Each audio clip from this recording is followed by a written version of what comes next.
Vikravandi by எலெக்ஷன்ல ADMK voters யாருக்கு ஓட்டு போட போறாங்க, எந்த கட்சி அந்த ஓட்டை கன்சாலிடேட் பண்ணி எடுக்க போறாங்க அப்படிங்கிறது தான் இப்போ பொலிட்டிக்கல்ல சுத்தி வந்துட்டு இருக்க ஒரு முக்கியமான கேள்வி. என்டிஏ தரப்புலேருந்து பிஎம்கே போட்டி போடுறாங்க, அப்புறம் டிஎம்கே, என்டிகே, இவங்க 3 பேர் தான் அங்க முக்கியமா கண்டஸ்ட்ல இருக்கக்கூடிய பார்ட்டி.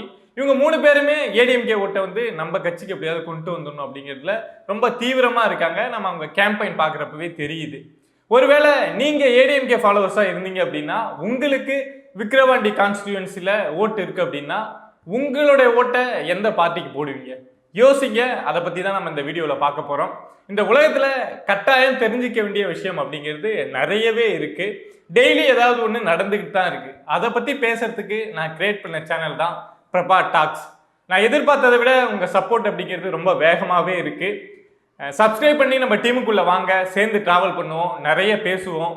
வீவர்ஸ் அனைவருக்கும் வணக்கம்.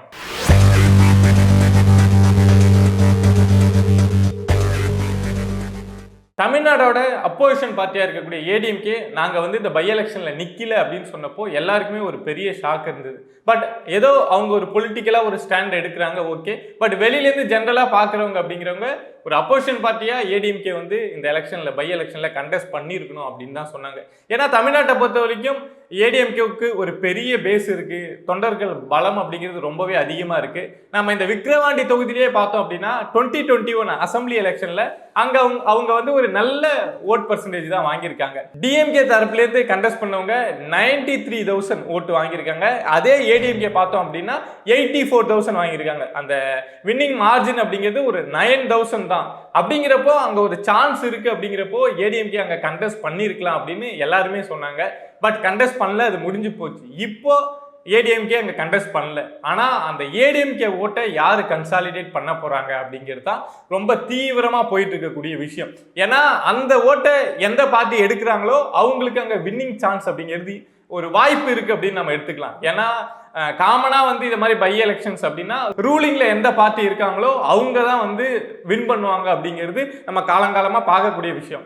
பட் இதுல வந்து ஏடிஎம்கே கண்டெஸ்ட் பண்ணாதனால ஏடிஎம்கே ஓட்டு அப்படிங்கிறது ஏதாவது ஒரு பார்ட்டிக்கு அப்படியே முழுசா கன்சாலிடேட் ஆச்சுன்னா அந்த பார்ட்டி வந்து வின் பண்ணுவதற்கான வாய்ப்பு அப்படிங்கிறது அங்கே கொஞ்சம் இருக்கும். ஆனால் முழுசா பண்ணிட முடியுமா? ஏடிஎம்கே ஓட்டை ஒரு கட்சி முழுசா கன்சாலிடேட் பண்ணிட முடியுமா அப்படிங்கிறது அங்கே கேள்வி. ஏன்னா இருக்கக்கூடிய மற்ற 3 கட்சிகளுமே இப்போ அங்கே முக்கியமாக கண்டெஸ்ட் பண்ணக்கூடிய 3 கட்சியுமே ஏடிஎம்கே ஓட்டு வந்து எங்களுக்கானது அப்படின்னு கிளைம் பண்றாங்க. டிஎம்கே கூட கிளைம் பண்றாங்க ஏடிஎம்கே ஓட்டு எங்களுக்கானது அப்படின்னு. அவங்க வந்து பிஎம்கே வந்து ஒரு கேஸ்ட் கலர்ல கொண்டு வராங்க, இல்ல ரிலிஜியன் அப்படின்னு சொல்லிட்டு ஒதுக்குறாங்க. அந்த என்டிஏ அலைன்ஸை வந்து குற்றச்சாட்டு வைக்கிறாங்க. அவங்க வந்து கேஸ்ட் ரிலிஜியன் அப்படின்னு சொல்லிட்டு டிஎம்கே தரப்புலேருந்தே போய் பேசக்கூடிய மினிஸ்டர்ஸ் ஏவா வேலு பேசுறப்போ நீங்க அங்க ஓட்டு போடக்கூடாது, ஏடிஎம்கே தொண்டர்கள் வந்து திமுகவுக்கு தான் ஓட்டு போடுவாங்க அப்படின்னு டிஎம்கேவே பேசுறாங்க. எங்களுக்கு வந்து ஏடிஎம்கே ஓட்டு வரணும் அப்படின்னு.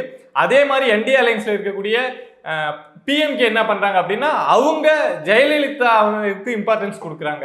அவங்க கேம்பெயின் நடத்தக்கூடிய ஸ்டேஜ்ல வந்து பின்னாடி வந்து ஜெயலலிதாவோட படத்தை வச்சு கேம்பெயின் பண்றாங்க.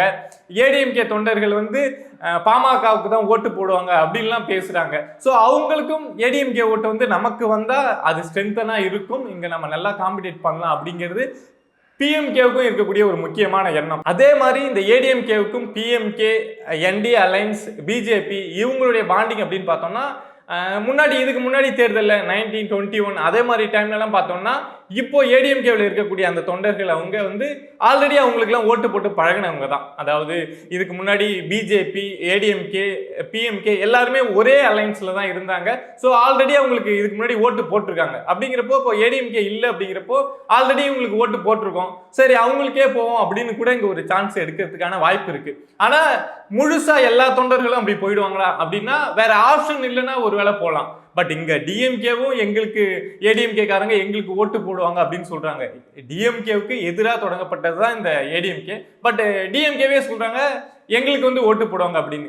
இன்னொரு பக்கம் பிஎம்கே சொல்றாங்க ஜெயலலிதா வந்து இம்பார்ட்டன்ஸ் கொடுத்து ஸ்டேஜில் வந்து பேனரா வைக்கிறாங்க, ஜெயலலிதா வந்து எல்லாருக்குமான தலைவர் அப்படின்னு பேசுறாங்க. ஸோ அவங்க வந்து எப்படியாவது ஏடிஎம்கே ஓட்ட எப்படியாவது வாங்கணும் அப்படின்னு பாக்குறாங்க. இதுக்கு முன்னாடி அவங்க அலைன்ஸ்ல இருந்தது அப்படிங்கிறது அவங்களுக்கு இன்னொரு பெனிஃபிட்டா இருக்கு.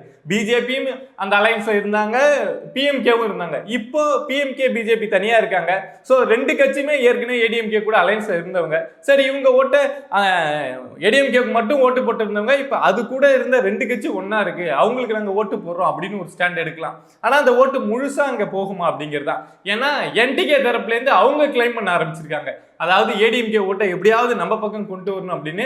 என்டிகே என்ன பண்றாங்க அப்படின்னா, நாங்க வந்து ஜெயலலிதா, என்டிகேவோட லீடர் வந்து சீமான் வந்து, நாங்க வந்து ஜெயலலிதா கூட கூட்டணியில இல்லை அப்படின்னாலும் ஜெயலலிதாவுக்கு ஆதரவாக 2011-14 நிறைய கேம்பெயின் பண்ணியிருக்கேன்.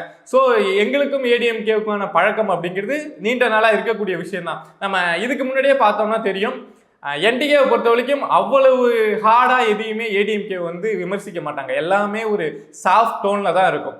அதே மாதிரி தான் இப்போ இந்த இதுலயும் இருக்கு. அதுவும் இந்த பை எலெக்ஷன்ல ஏடிஎம்கே நாங்க நிக்க மாட்டோம் அப்படின்னு சொன்னதுக்கு அப்புறம் அவங்க பேசக்கூடியது எல்லாமே ஒரு சாஃப்ட் டோன்ல இருக்கு. ஏடிஎம்கேவோட சப்போர்ட் நமக்கு வேணும் அப்படிங்கிற மாதிரி தான் இருக்கு. சீமான் ஓப்பனாவே ஸ்டேஜ்லயே பேசிட்டார், அதாவது டிஎம்டிகேவும் விஜயகாந்த் பார்ட்டியும் ஏடிஎம்கேவும் எங்களுக்கு சப்போர்ட் பண்ணும், ஏன்னா ஏடிஎம்கேவும் டிஎம்டிகேவும் ஒரு அலைன்ஸ்ல இருக்காங்க, அவங்க ரெண்டு கட்சியோட தொண்டர்களும் எங்களுக்கு சப்போர்ட் பண்ணும் அப்படின்னு ஓப்பனாவே கேட்டிருக்காரு. ஏன்னா திமுக தான் இங்க ரெண்டு பேருக்கும் எதிரி அப்படின்னு அந்த பாயிண்ட் ஆஃப் வியூல போயிட்டு இவங்க ரெண்டு பேரும் எங்களுக்கு சப்போர்ட் பண்ணும் அப்படின்னு கேட்கிறாரு. இதை ஓப்பனா ஸ்டேஜ்ல கேட்கிறாரு. இன்னொரு விஷயம், இந்த கள்ளக்குறிச்சி கள்ளசாராயம் சம்பந்தமா வந்து இந்த இஷ்யூ வந்து நாங்க அசம்பிளியில பேச வந்து அனுமதிக்கணும் அப்படின்னு சொல்லிட்டு ஏடிஎம்கே தரப்புல இருந்து எடப்பாடி பழனிசாமி அவங்க அந்த எம்எல்ஏஸ்லாம் ஒரு நாள் உண்ணாவிரதம் இருந்தாங்க. அப்புறம் இந்த கள்ளக்குறிச்சி கேஸை வந்து சிபிஐக்கு மாற்றணும் அப்படின்னு சொல்லிட்டு உண்ணாவிரதம் இருந்தாங்க. அந்த உண்ணாவிரதத்துக்கு என்டிகேவோட ஃபேஸா இருக்கக்கூடிய நிறைய பேர் போய் அங்கே அட்டன் பண்ணாங்க. அதுக்கு ஏடிஎம்கே தரப்புலேருந்து என்டிகே வந்து மக்கள் பிரச்சனையில நியாயமா நின்னாங்க அப்படின்னா நாங்களும் சப்போர்ட் பண்ணுவோம் அப்படின்னு சொல்லியிருந்தாங்க. ஸோ அப்படிங்கிறப்போ எல்லார் பக்கமுமே ஒரு சாஃப்ட் டோன் இருக்கு, எல்லாருக்குமே இந்த ஓட்டு ஷேர் ஆகிறதுக்கு கொஞ்சம் வாய்ப்பு இருக்கு. டிஎம்கேவுக்கு வேணா பெருசா ஏடிஎம்கே ஓட்டு போகாம இருக்கலாம், பட் இந்த பக்கம் பிஎம்கேவுக்கு போறதுக்கான வாய்ப்பு இருக்கு, இன்னொரு பக்கம் என்டிகேவுக்கு போறதுக்கான வாய்ப்பு இருக்கு. பட் இதை மாதிரி பிரிஞ்சு டிஸ்ட்ரிபியூட் ஆகி போகுது, ஓட்டு ஷேர் ஆகுது ஒவ்வொரு பார்ட்டிக்கும் அப்படின்னா அது நமக்கு தெரியும். அஸ் யூஷுவல் வந்து அதனால பெரிய எந்த ரிசல்ட்ல எந்த சேஞ்சும் இருக்காது. பட் ஏதாவது ஒரு பார்ட்டி கன்சாலிடேட் இந்த ஓட்டை பண்ண முடியுமா அப்படிங்கிறது தான். அப்படின்னா ரொம்ப கஷ்டம். அதை மாதிரி பண்ணோம் அப்படின்னா ஏடிஎம்கே தலைமை வந்து ஏதாவது முடிவு எடுக்கணும், அதாவது தொண்டர்களுக்கு வந்து ஒரு அனௌன்ஸ்மெண்ட் கொடுக்கணும், அதாவது நீங்க இந்த கட்சிக்கு ஆதரவா ஓட்டு போடுங்க, ஏடிஎம்கே தொண்டர்கள் எல்லாம் இவங்களுக்கு ஓட்டு போடுங்க, டிஎம்டிகே தொண்டர்கள் எல்லாம் இவங்களுக்கு ஓட்டு போடுங்க அப்படின்னு கட்சி தலைமை சொல்லணும். பட் வெளிப்படையா யாருமே நாங்க இந்த கட்சிக்கு ஆதரவு தெரிவிக்கிறோம் அப்படின்னு இது வரைக்கும் சொல்லல. பட் இன்சைட் இன்ஃபர்மேஷன் என்ன சொல்லுது அப்படின்னா, எடப்பாடி பழனிசாமி வந்து அங்க இருக்கக்கூடிய மாவட்ட செயலாளர்களுக்கும் கிளை செயலாளர்களுக்கும் வந்து இன்ஸ்ட்ரக்ஷன் கொடுத்திருக்காரு, அதாவது எந்த பார்ட்டிக்கு நம்ம தொண்டர்கள் வந்து இப்போ இந்த பை எலெக்ஷன்ல ஓட் போடணும் அப்படின்னு இன்ஸ்ட்ரக்ஷன் கொடுத்திருக்காரு அப்படின்னு செய்தி வருது. பட் எந்த பார்ட்டி அப்படின்னு தான் தெரியல. அவரு என்டிகே ஸ்டாண்ட் எடுக்கிறாரா, இல்ல பிஎம்கேவுக்கு ஓட்டு போடுங்கன்னு சொல்றாரா, இல்ல அமைதியா கடந்து போறாரான்னு தெரியல. பட் செய்தி சொல்லிட்டு இருக்காரு இவங்களுக்கு ஓட்டு போட்டா, ஏன்னா அவரு 2026 பிளான் பண்ணுவார், இந்த பார்ட்டிக்கு இந்த ஓட்டு போச்சு அப்படின்னு, நம்ம இந்த பார்ட்டி இப்போ ஓட்டு எடுத்தாங்கன்னா நமக்கு 26ல பெனிஃபிட்டா இருக்கும் அப்படின்னு. ஏன்னா இப்போ எந்த பார்ட்டி அதிகமா ஓட் வாங்குறாங்களோ அவங்க 26ல இவங்க கூட அலைன்ஸ் வராங்க அப்படின்னா அந்த சீட்டை வந்து அதிகமாக கேட்பாங்க, 10 சீட்டு இருக்கிறவங்க 15 சீட்டா கேட்பாங்க. ஸோ அதெல்லாம் யோசிச்சு ஏடிஎம்கே இப்போ இந்த விஷயத்த பிளான் பண்ணிட்டு இருக்காங்க. ஜூலை 10 விக்கிரவாண்டி பை எலெக்ஷன் நடக்குது. அங்க இருக்கக்கூடிய காமனா பப்ளிக் வந்து யாருக்கு ஓட்டு போட்டா நல்லா இருக்கும், இப்போ 3 பார்ட்டி வந்து கண்டெஸ்ட் பண்றாங்க, அதுல யாருக்கு ஓட்டு போட்டா பெட்டரா இருக்கும் அப்படிங்கறத ஜென்ரலா சொல்லுங்க. இன்னொரு விஷயம் என்னன்னா, ஏடிஎம்கே ஃபாலோவர்ஸ் அங்க இருப்பாங்கல்ல அந்த கான்ஸ்டிடியூன்சிக்குள்ள, அவங்க வந்து எந்த பார்ட்டிக்கு ஓட்டு போட்டா நல்லா இருக்கும் அப்படின்னு வெளியில இருக்கக்கூடியவங்க நீங்க சொல்லுங்க. ஏன்னா இதுவரைக்கும் ஒரு அப்போசிஷன் பார்ட்டியா இந்த ஏடிஎம்கே இங்க கண்டெஸ்ட் பண்ணல அப்படிங்கிறப்போ அந்த இடத்துக்கு யாராவது போட்டி போடுவாங்க, இருக்கக்கூடிய அடுத்த கட்சிகள் வந்து அந்த இடத்துக்கு வர்றதுக்கான போட்டி போடுவாங்க. ஸோ அந்த இடத்துக்கு எந்த கட்சி வந்தா நம்ம தமிழ்நாட்டோட பொலிட்டிக்கல் வந்து நல்லா இருக்கும் அப்படின்னு ஃபீல் பண்றீங்களோ அதையும் கமெண்ட்ல சொல்லுங்க. ஒருவேளை நீங்க அந்த கான்ஸ்டிடியூன்சில இருந்தா, இல்ல உங்களுக்கு வந்து ஒரு ஃபீலிங் இருக்கு நாங்க இருந்தோம்னா இந்த கட்சிக்கு தான் ஓட்டு போடுவோம் அப்படின்னு ஒரு எண்ணம் இருந்தா அதை கண்டிப்பா கமெண்ட் பாக்ஸ்ல கமெண்ட் பண்ணுங்க.